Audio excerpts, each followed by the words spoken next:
What if anxiety isn't a malfunction, but a protection system that forgot how to turn off? Anxiety does not start in your thoughts. It starts in your survival system.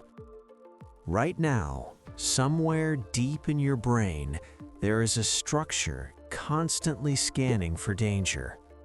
It doesn't care if the threat is physical or just imagined. It only cares about one thing: survival.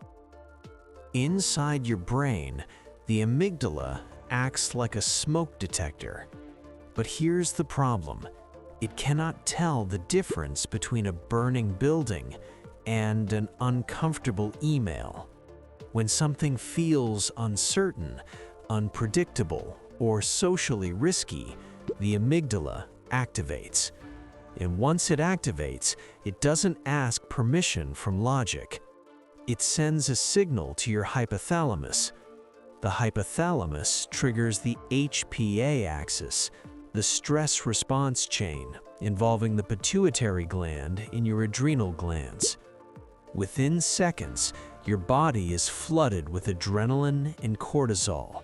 Your heart rate increases, your breathing becomes shallow, your muscles tense, your digestion slows. This is not random.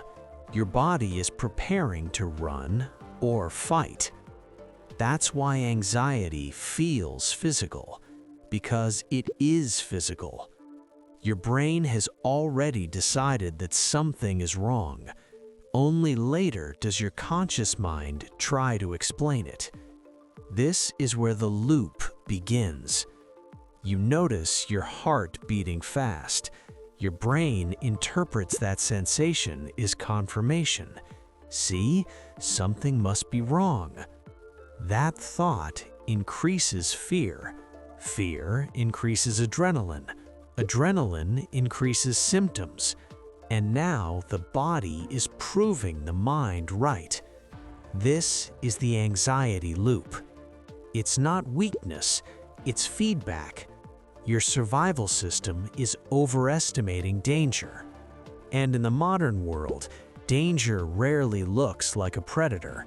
It looks like uncertainty, a future you can't control, a social interaction you can't predict, a decision you might regret.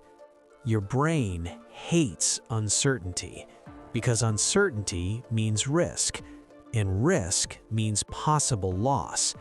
So it activates the alarm, even when the threat is abstract.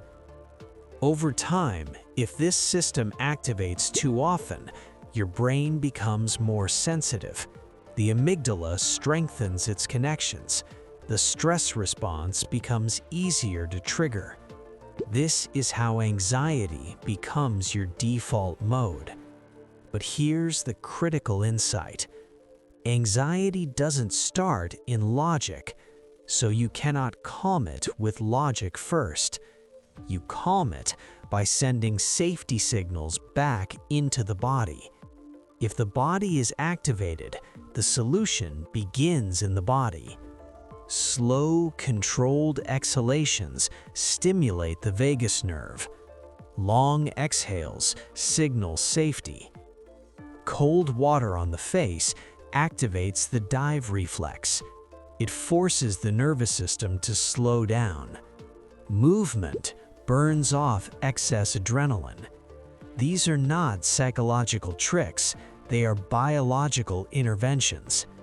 Once the body begins to settle, the prefrontal cortex comes back online.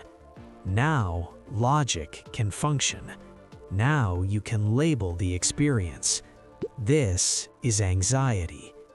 Labeling reduces amygdala activity. It shifts processing into higher brain regions.